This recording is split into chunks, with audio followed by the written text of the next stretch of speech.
Howdy, y'all. I'm Ashleigh Frank, and I'm here with Medal of Honor recipient Jim Taylor. All right, Mr. Jim, Mr. Taylor.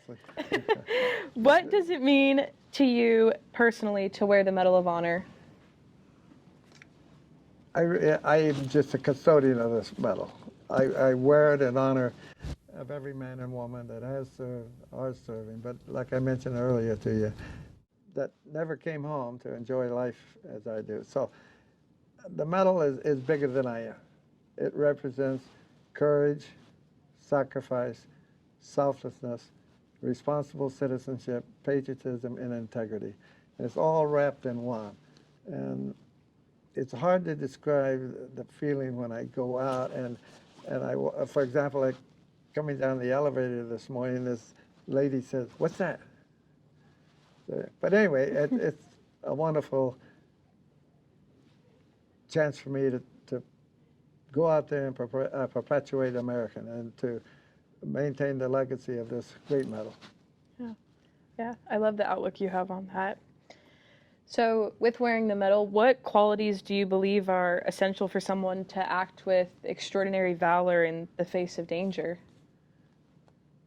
Well, you have to have courage. There's fear involved too when you're moving forward to do something, but you throw that back. I think it depends on the situation, but it always involves another person where you're trying to go out and save them or do something with them. So it's out of love. It's out of love, you know, love and respect.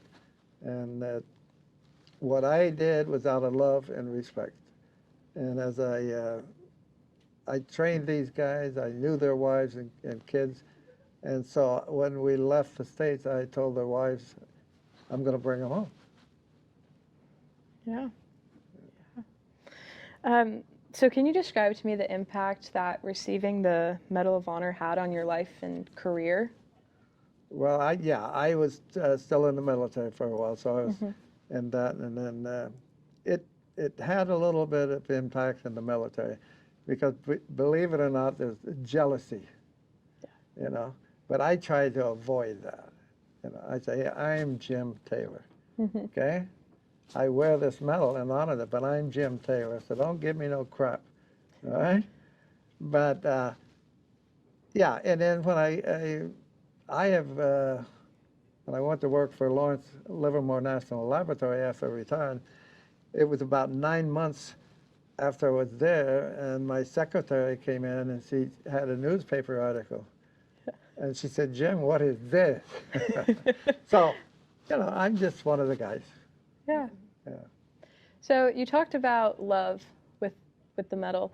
How do you go about day to day showing that love to other people and receiving love with your day-to-day life and as well with the Medal of Honor? Yeah, you have to portray to them that you're really sincere, and you're really concerned about them, and it's out of love and respect. In my house, I was raised with 5 sisters, so I learned very early. But no, you have to respect each other, and with respect comes the love for each other. And be yourself. Be honest. Like I was saying, be honest, and be yourself, and just love each other, because we are all Americans. Yeah. Whether you believe it or not, you are an American. And that's what I tell them, you know. Just love yourself, love your country, love your family, love your enemies too, you know, because life is too short. Yeah. Ain't that the truth? Yeah. Well, you got a long ways to go. Hey, now. So, wrapping back to the Medal of Honor, how do you view your role as a representative, of the Medal of Honor and its values? Well, you have to walk the straight and narrow, because I am not, when I go out in the public wearing this medal, I am James Taylor, Medal of Honor recipient. This is bigger than I am. So, you know, I have to watch my P's and Q's, and I do. But that's out of honor and respect for this medal. And over 3,500 received this in the history of our country. and I wear it for them. So you got to be careful. You don't go out there and, you know, make a fool of yourself. Yeah, definitely. If you want to be a fool, take the medal off. So you talked about visiting high schools and talking to the younger generation. What experience have you shared with them and with the Medal of Honor?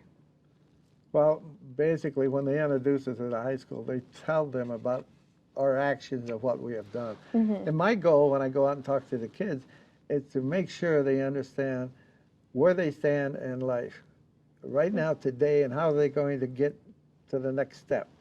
And I keep bringing back love because it's so important. Love is something that a lot of people forget.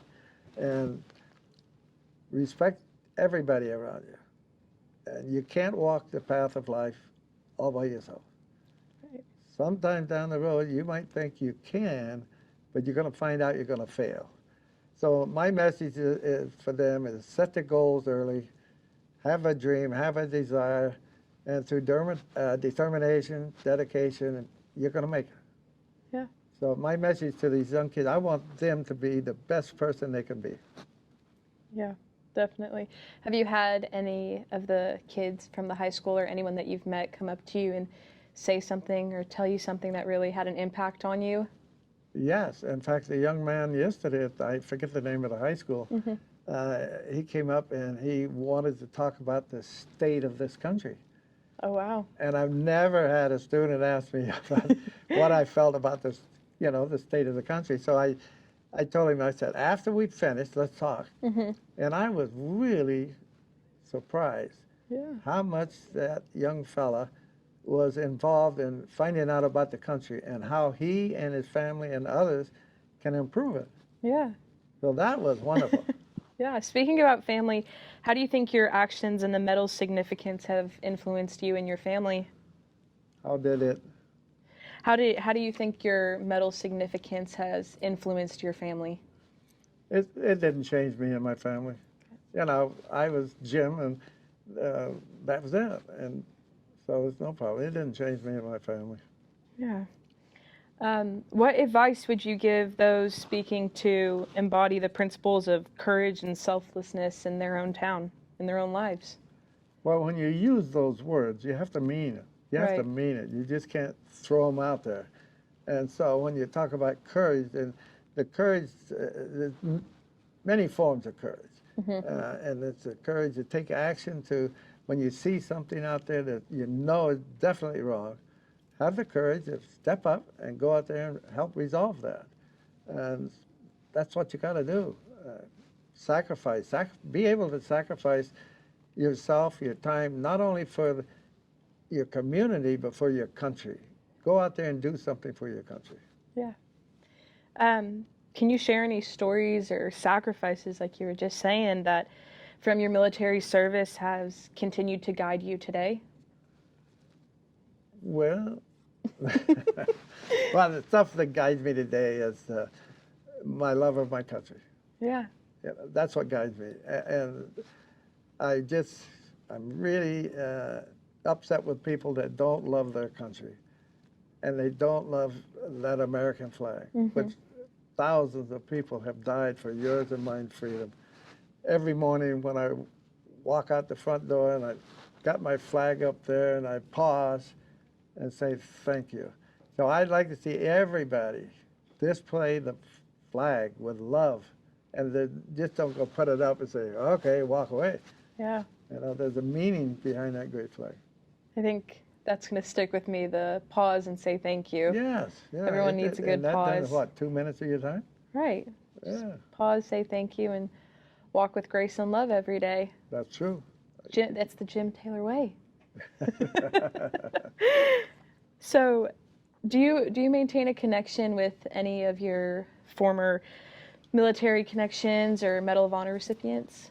Oh yes, the Medal of Honor recipients. We meet once a year, get together and have a convention. We just came back 2 weeks ago. We were in New Orleans, Louisiana, and we get together every once in a while. Well, good. Then I got one more question for you. So, how do you believe the Medal of Honor represents the American people and this world? Well, a lot of people, it means nothing to them. A lot of people mean nothing. But as I go back, and I'm repeating myself, but they don't know what this represents. You know, and as I said earlier, it's the courage and the sacrifice that these men and women, at a moment in their life, they were caught up with a situation they didn't ask for, but they had the strength and the courage, and God was right with them to go forth and take care of the situation. And a lot of people don't realize that, you know, what is that thing? Well, they don't know what stands within this wonderful medal. Yeah. Okay. Yeah. Well, Mr. Taylor, I'd love to thank you for your time and your sacrifice, and I really enjoyed talking with you today. And Well, yeah, thank you very much, and God bless you. And you, like I said, you're going to move forward to a different world, but with a positive attitude, you can make it happen. Yeah. Thank you. All right. Thank you very much.